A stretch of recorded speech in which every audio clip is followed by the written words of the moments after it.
अलग अलग चार्जशीट इसमें फाइल हुई है, एटीएस की चार्जशीट, सप्लीमेंट्री चार्जशीट और एनआईए की सप्लीमेंट्री चार्जशीट। तो प्रोसिक्यूशन ने कोई भी स्ट्रांग एविडेंस में दे नहीं पाई, ऐसे आज कोर्ट ने आज फैसला सुनाया है।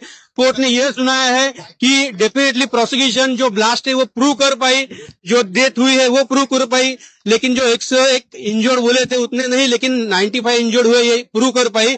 और जो सेकंड इंसिडेंट ब्लास्ट के बाद हुआ था कि 15,000 का मॉब जमा हुआ था और बाद में जो इंसिडेंट हुआ था वो भी प्रोसिक्यूशन प्रूव कर पाई, यह कोर्ट ने कहा है। लेकिन कोर्ट ने यह कहते हुए यह भी कहा है कि ये जो 7 एक्यूज कोर्ट के सामने थे, इनके खिलाफ कोई भी स्ट्रांग एविडेंस जो चेन ऑफ सर्कमस्टेंस है वो प्रोड्यूस करने में प्रूव नहीं कर पाई। जो अभिनव भारत का जो कनेक्शन है, तो कोर्ट ने ये कहा कि अभिनव भारत का जो कनेक्शन प्रोसिक्यूशन ने जोड़ने की कोशिश किया है, तो अभिनव भारत जरूर था, उसके ऑफिस बेरर थे, लेकिन उसमें का कोई फंड या टेरर एक्टिविटीज के लिए यूज किया है, ऐसा कोई प्रोसिक्यूशन प्रूव नहीं कर पाई, ऐसे कोर्ट ने कहा है।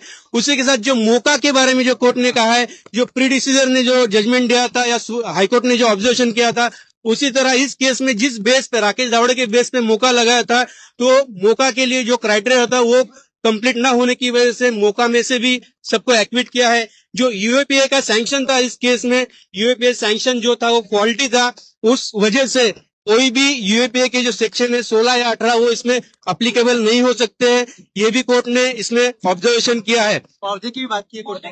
हाँ, कोर्ट ने कहा कि ये जो इंसिडेंट है, ये इंसिडेंट बहुत यानी खराब इंसिडेंट है, और इस इंसिडेंट की वजह से जो लोग गए हैं, जिनका नुकसान हुआ विक्टिम्स का, वो डेफिनेटली पूरा नहीं हो सकता भर के नहीं, लेकिन 2 लाख रुपए हर डिसीज के फैमिली को देने को कहा है और हर इंजर्ड के फैमिली को 50,000 रुपए देने का कोर्ट ने डायरेक्शन दिया है। एटीएस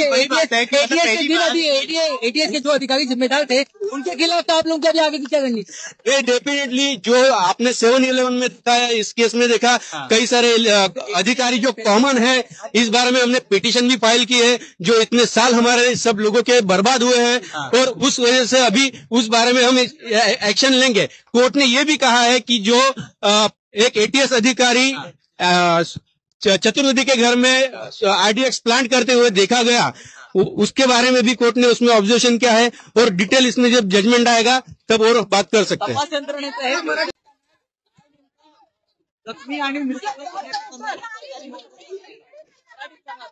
असं आहे की या केसमध्ये मराठी सांगतो, या केसमध्ये सुरुवातीपासूनच वेगवेगळ्या प्रकारचे स्टेटमेंट राजकीय लोकांकडून यात येत होते, त्यानंतर वेगवेगळ्या प्रकारचे मीडियामध्ये बातम्या येत होत्या, त्यामुळे तपास यंत्रणा मिसगाईड झाली किंवा कसे हा संशय या सगळ्या याच्यातनं निघतो।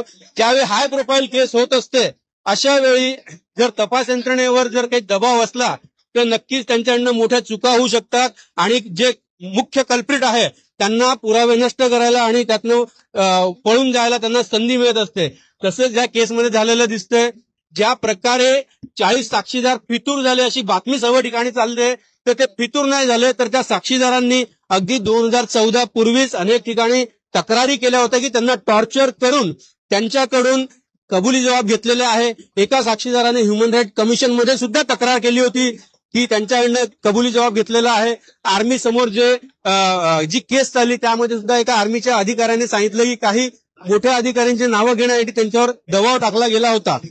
त्यामुळे साहजिक आहे ज्यावेळेस ते सर्व साक्षीदार कोर्टात आले त्यावेळेस त्यांनी एटीएसच्या स्टेटमेंटनुसार सांगितलं नाही, आणि त्यामुळे त्या सगळ्यांना रिलाय करता येत नाही असं कोर्टाने ऑब्झर्व केलं।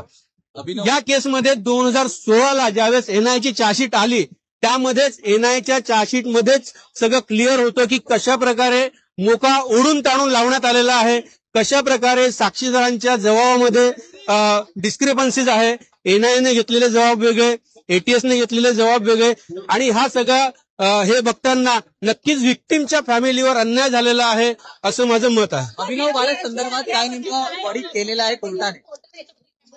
अभिनव भारत बद्दल कोर्टाने असं सांगितलं की जरी अभिनव भारत नावाची संस्था ही अस्तित्वात असली, त्यात जरी काही रकमा आल्या असल्या आणि त्या रकमा जरी आरोपीने पर्सनल यूज साठी वापरल्या असल्या, तरी त्यातली कुठलीही रक्कम टेररिस्ट ऍक्टिव्हिटीसाठी वापरलेली आहे असं प्रॉसिक्युशन प्रूव्ह करू शकली नाही। एटीएसच्या अधिकाऱ्यांना देखील एक टिप्पणी केलेली पाहायला मिळते. संपूर्ण तपासाच्या अनुषंगानं आणि यंत्रणा यामध्ये जसं 7-11 मध्ये झालं की आरडीएक्सचे जे काही सॅम्पल्स आहे प्रॉपर सिलिंग केले गेले नाही, तसं ह्या केसमध्ये सुद्धा कोर्टाने ते ऑब्झर्व केलं की जे सॅम्पल्स आहे ते प्रॉपर प्रिझर्व केले गेलेले नाहीये. आणि जे आधीपासून आमची जी केस होती, ज्या 4 लोकांसाठी आमची टीम होती, संजीव पुनालेकर, वीरेंद्र असेल, मी असेल, आणि अशा 4 मधले 3 लोकांना डिस्चार्ज केलं गेलं, ज्यांच्यावर मुख्य आरोप होता राकेश धावडे, ज्याच्या बेसवर मोका लावला होता. अगदी चार्ज फ्रेमिंगच्या आधीच त्यांना या केसमधनं काढण्यात आलं. त्यामुळे संपूर्ण जो एटीएसचा तपास होता हा तपास संशयास्पद होता असं कोर्टाने आज सांगितलं.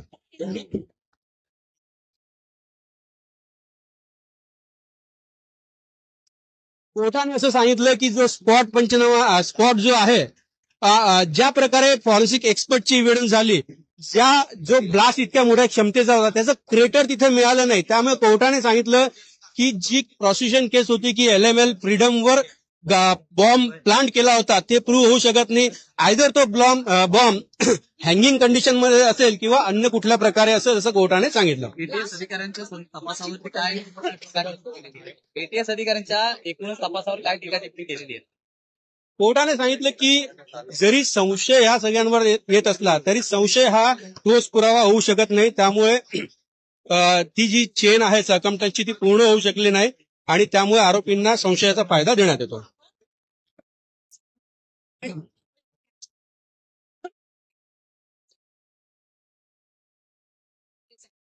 हे असं आहे की जे सुरुवातीपासून एक वेगळा रंग या केसला देण्यात आला त्या वेळेच्या राजकीय लोकांकडनं, आणि ते एक मोठं नाव त्यात ऍड करण्यात आलं.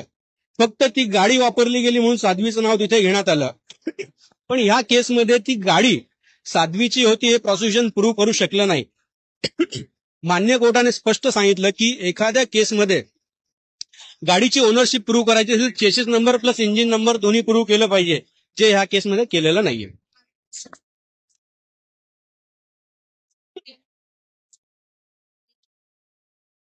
कोर्टाने हे सांगितलं की जे 325 साक्षीदार तपासले त्यामध्ये कुठल्याही साक्षीदाराच्या एव्हिडन्समध्ये हे आलेलं नाही की कर्नल पुरोहितने ऑन ड्युटी असताना आरडीएक्स मिळवलं, त्यानंतर आरडीएक्स ट्रान्सपोर्टेशन कसं झालं याच्यावर प्रॉसिक्युशन एजन्सी प्रकाश टाकू शकलेली नाहीये. त्यानंतर नेमकं कुठे हे बॉम्ब असेंबल केले गेले हे सुद्धा प्रॉसिक्युशन एजन्सी समोर आणू शकली नाही, हे कोर्टाने सांगितलं. ज्या पद्धतीने आरोपी म्हणतायत की राजकीय हेतू पुरस्कार आम्हाला यामध्ये गौरवण्यात आलं, त्या संदर्भात आता तुमचं मत नेमकं काय वाटतंय?